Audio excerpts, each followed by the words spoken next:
The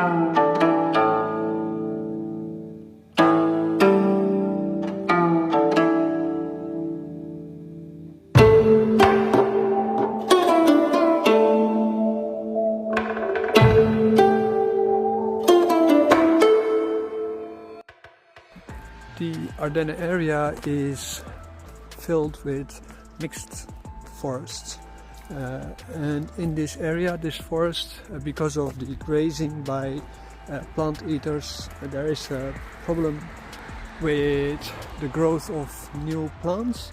So what I have done is put fences around all kind of places to make sure that the biodiversity can be secured of all the forests here.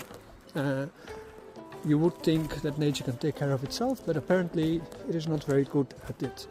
You see there is a lot of beautiful branches and roots here from this needle tree here. In this area, this part has a lot of needle trees. I don't know why exactly, but it is not that important. I am walking here through the forest on my way to the Dragon Mountain because I want to go visit there and maybe make some more recordings about what I am to talk about today.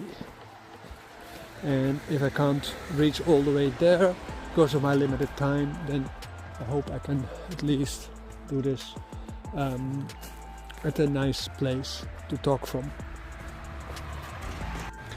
I just read somewhere on a note that the Dragon Mountain from here is about 15 kilometers. When I went to see Yeunten Ling yesterday, I didn't expect too much. I haven't been there for like forever. I was still studying with Master Shen Hong Sun. He was my first major teacher and I studied with him for about 6 years.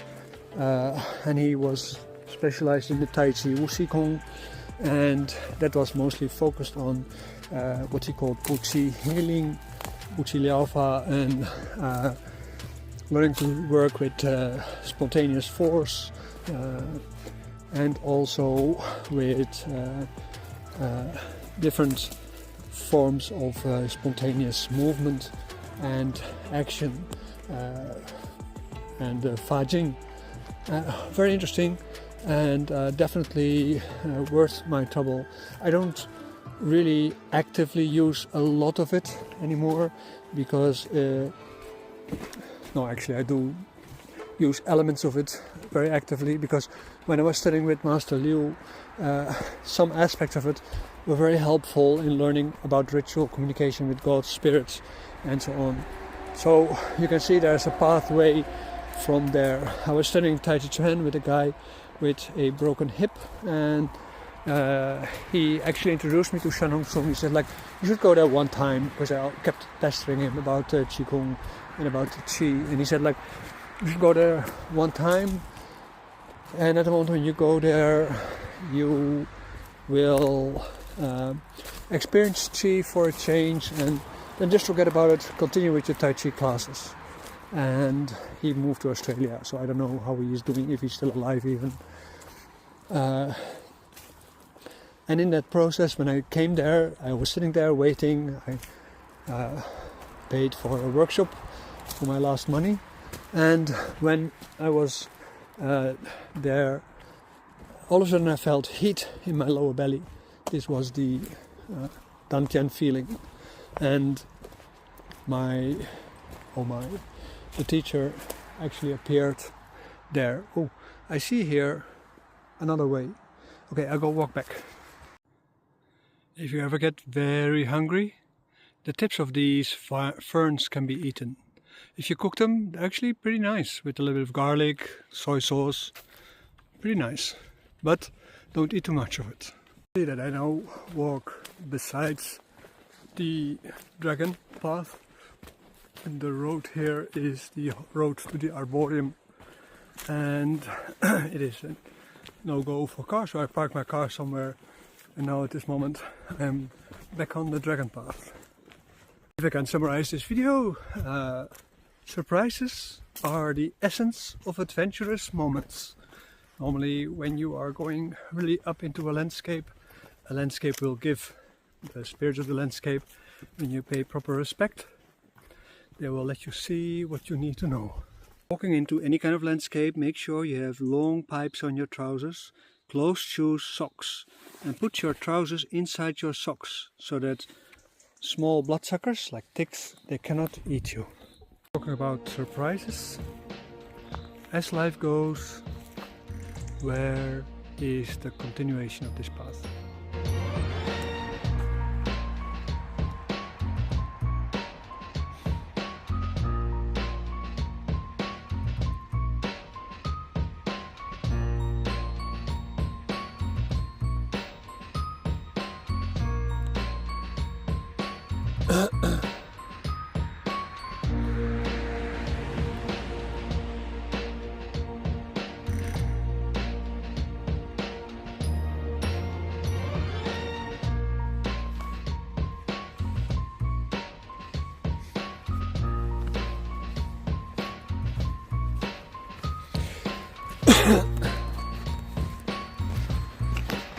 I'm not going to film it, but I first got a little bit, how do you say it, mixed up on the path. I didn't know where to go to.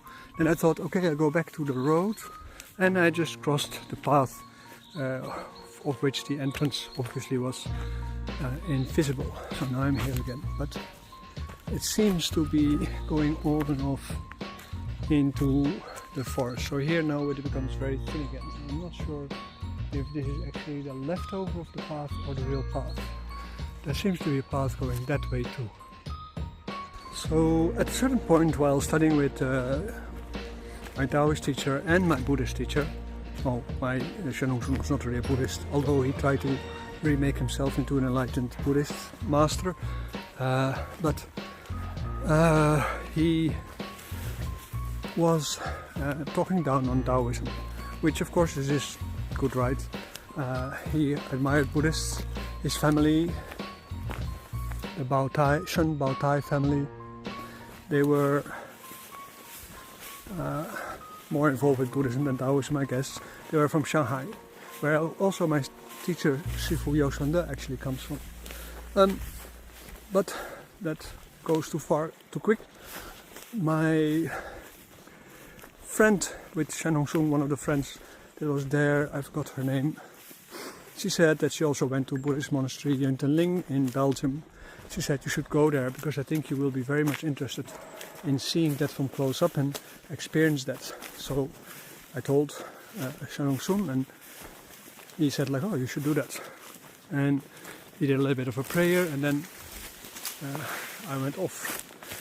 I met there the first time Kalu Rimpochee. Kalu Rimpochee was already old, and I met of course there also Lama Karta, who was at that moment boss there. And there were all kind of rituals going on. I was participating, learning. I stayed there for I think 1 year, 2 years. And in that process Kalu Rimpochee teach me how to meditate properly in private session. And Lama Karta was a good inspiration in how to do ritual in a Tibetan sense, and he had a wonderful personality, gentle, which you see very often with Buddhists.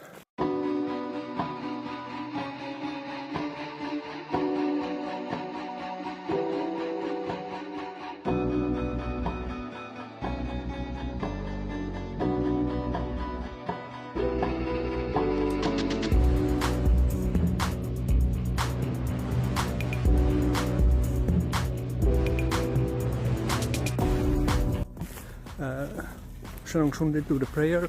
He churned his teeth, and he they're busy working on this place. He churned his teeth, and also he stamped the floor.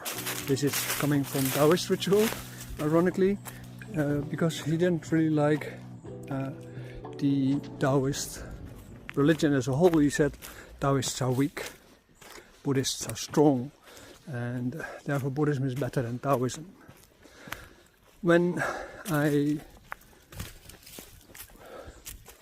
went to Yeunten Ling, everything went very smooth. My first teacher there was Lama was Kalu Rimpochee, which is a very famous meditation teacher, and he saw me meditate in the temple by myself at night, and he decided to teach me meditation by himself to do more, and that was always very helpful. So this helpfulness helped me my whole career, so that's good. Later on, because of Lama Karta recognizing I was also a little bit of a student of Kalu Rimpochee like he was, maybe he gave me a little bit of preference. So when the Dalai Lama came, he allowed me to build the bed of the Dalai Lama and to prepare the room so that I would be able to have a sleeping place under his room, because under there were all the other students that were staying there, and I had a bed exactly under his bed, mattress basically. And while everybody was sleeping, I was meditating with the Dalai Lama on top of me, and the dream that I had in my meditation was a dream of a lot of small snakes crawling through the sand in a place in the mountains somewhere, and then all of a sudden the air became hot and vibrant and started shaking, and as a result of that a big snake came out. This was the Dalai Lama. So that was my experience with it, and I was like, wow, that's really great. That inspired me a lot. There were other moments, like one time I had been talking with the Dalai Lama the day before, great opportunity, but also when he was giving his lectures, he looked me straight in the eyes, and I really felt like his compassion was touching something. And that is actually the moment that I point out for myself, like this is where I started doing my thing. So when I wanted to go to Nepal, study more Buddhism, I didn't go back to Yeunten Ling anymore after that, by the way. But when I went to Nepal, Sharong Shun did the same. My teacher Liu was preparing to leave the Netherlands, so my study with him would be finished soon, and he allowed me to study with him for about 2 years, very intense, every day, stay with his house, practice 10 hours a day, 12 hours a day. Very interesting. And a lot of interesting things also, like tantric things, sexual alchemy, individual alchemy, and also Shangxing and Lingbao Daoist meditation tricks that still help me today. Learning how to set up a ritual as a folk Daoist, so not as a master Daoist. And at the moment when I went to Nepal, first thing I come across was the first day, I think the second day that I was there, I saw a poster from a monastery and I went to have a look, and first lesson that I had there was with the children. So I went to do the children class, and when the class was finished, I just paid attention to everything, including the hand mudras that they were practicing. And then the master said, I think you're in the wrong department. You're supposed to go to that and that department. And I go to that floor higher up, and I am there entering just the beginning of classes about the lives of the Dalai Lama, which was amazing. I follow these classes 7 days. Every day have class for about 4 hours, talking about the different stages of life of the Dalai Lama as he was here. There's a little river here, but it's all dry, unfortunately. Probably in the autumn and the winter there will be stuff here. Then at the moment when I am following these classes, very interesting, one day there is a Zen master that I see, and he studied at the Wudang Mountains, and my plan was, on the basis of my teacher Liu, to one day go to the Wudang Mountains, because that is just where I want to go to. Because he said, when you go there, you will graduate in your Daoist things, you will mature, and you will learn the things that you need to do. I set it up for you, so no problem. This is what Daoist masters do. And I go there to this Zen master, telling that he studied this during the war at the Wudang Mountains, and he was weaving a story about his life, how you get there and everything like that. And at the end of the story he says like, and that is why there is one mind. Everybody was sitting there in military order with a big middle path open, all symbolic. And he was having domicile in New York at that time. So he was also having an American with him who was going to take over his school when he would die a few years later. And when he was saying that, you could really see the light on top of people's head go on, that I had a realization, probably mine too. And when I saw the teacher first time, I was sitting in the waiting room from the hotel where it was. He was sitting on a, how do you call it? A stool. And I thought like, oh, they put a samurai doll here. Because he was sitting so still, he was in meditation.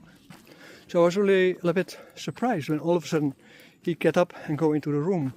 And also there where he sit, he was sitting very silent. And he told the class that he learned these techniques, the way of talking, the way of sitting. He learned at Wudang. So that was a key moment. And after that I went walking in the mountains with 2 friends. And on the way there in Pokhara in Nepal, I picked up a book about the wheel of sharp weapons returning from Tibetan Lama from the Ming Dynasty area time. And this book I read during my trip, and at the moment when I came back, I walked into a class in a monastery, and it was exactly about that. Now I have to go back a little bit to the teaching of the Dalai Lama, and they said like, who are you? How long are you already in Nepal? And I was like, oh, this is my 2nd day. And then they said, oh, that is really very strange. Normally it takes 2-3 months before people come to this teacher.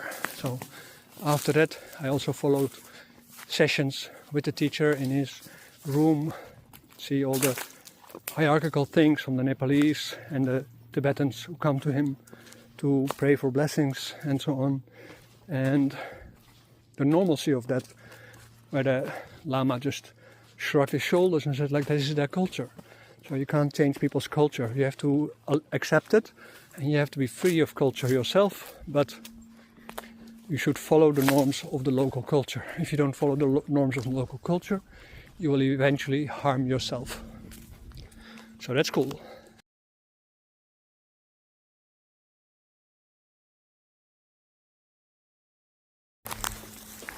So when I came back from trekking in the mountains, I walked into that class. That was a class lecture by a Buddhist master about this book. And he started talking first 2 hours. He was stuttering and it was very uncomfortable to listen to him. And I was like, okay, but I want to hear it because this book was amazing.